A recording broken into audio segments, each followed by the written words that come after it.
Great. I'm going to go ahead and ask the question that my colleague Adam Beam of the AP tried to ask. We could hear him on the line, but it sounds like you couldn't. He wanted to know if you have lost credibility after photos have circulated of you at the birthday party earlier this month. You weren't wearing a mask in those photos, and yet you were talking very closely with other people.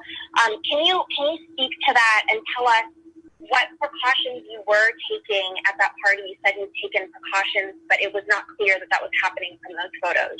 Yeah, no, I made a mistake. I apologized. We had dinner, 4:00 dinner in an orange tiered county. We're not telling people they can't eat, but indeed, I made a mistake being with a few extra people beyond the guidelines that I've been promoting, which is outside the households. That was a mistake. And I let my guard down, and I apologize for it. And we're moving to correct that in terms of working harder every single day. Never made that mistake before. I haven't made it since, and I won't make it again. Period. Full stop.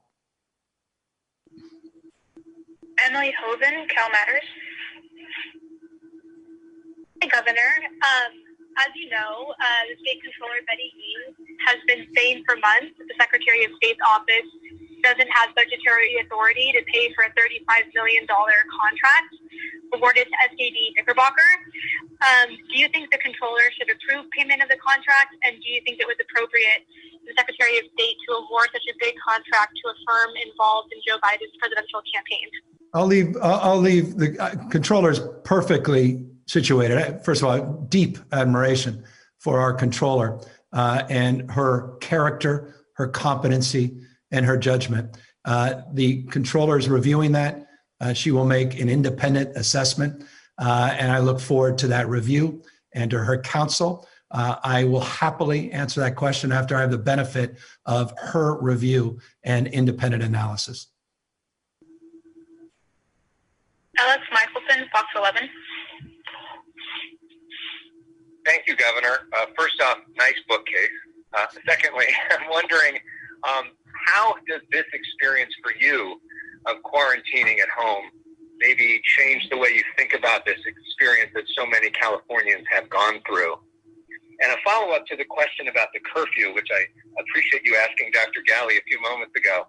But I talked on Friday with Dr. Birx at the White House about the science behind curfew. She said she didn't want to second-guess your decision, but pointed to, like, Miami, where they did a curfew and they found that it didn't really work because it drove a lot of people to go to house parties, which ended up spreading the virus more.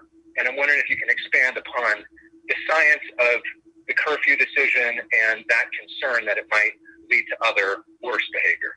No, and I really appreciate that question. I'll have Dr. Galley answer that more specificity. But you may recall last Monday, I implied my own hesitancy as it relates to being open to argument, interested in evidence based upon the studies that have been conducted. And we have the benefit of 3 studies, and some show some very positive behavioral changes, others a little more inconclusive. So I'm very aware of that in the context of this ongoing debate. But we, based upon not only the analysis and review of those studies, but based upon our engagement with our colleagues across this country, health officers across the country, other governors, and their review, based upon all of that, we made the assessment that we wanted to give this a go. Dr. Galley could talk more specifically about his independent analysis, not just the analysis that was conducted in those 3 studies that we were referring to.